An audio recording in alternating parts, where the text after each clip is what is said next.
சகோதரர்களே, இந்த நாட்டிலே முஸ்லிம்களாகிய நாம் இந்த காலத்தில் சுதந்திரமாக நிம்மதியாக வாழ்ந்து கொண்டிருக்கிறோம். பிரச்சனையுடைய காலம் ஆரம்பமாகிவிட்டது. என்ன நடந்தாலும் சகோதரர்களே, அல்லாஹ்வுக்கு மாற்றம் செய்து விடாதீர்கள். அல்லாஹ்வுடைய கடமைகளை வீணாக்கி விடாதீர்கள். அல்லாஹ்வுக்கு நெருக்கமாக மாறுங்கள். இந்த பள்ளிவாசலில் கிட்டத்தட்ட 25 ஆண்டுகளாக குத்பா ஒளிபரப்பு நடந்து கொண்டிருக்கிறது. இலங்கையில் மாத்திரமல்ல, தமிழ்நாட்டில் கூட, சவுத் இந்தியாவில் கூட இந்த குத்பா பிரசங்கத்தை கேட்டுக் கொண்டிருக்கிறார்கள். நான் அவர்களுக்கும் உங்களுக்கும் அமானிதமாக வைக்கிறேன். சகோதரர்களே, அல்லாஹ்வை திருப்திப்படுத்தினால் இந்த உலகத்தில் நீங்க நிம்மதியாக வாழலாம்.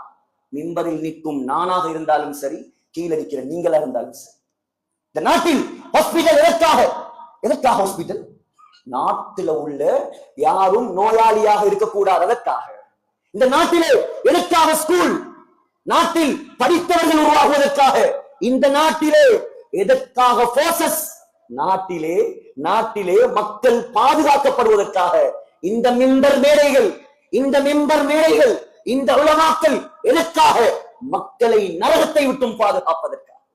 இந்த பள்ளிவாசல்கள் சொர்க்கவாதிகளை உருவாக்குவதற்காக. ஆக சகோதரர்களே, வாழ்க்கை என்பது எப்படியும் வாழலாம் என்பதல்ல. அல்லாஹ் எப்படி விரும்புகிறானோ அப்படி வாழுங்கள். உங்களோட சக்கராத்துல அல்லாஹ் மலக்குமாக இறக்குவார். சொர்க்கவாதிகளாக மாறுவீர்கள்.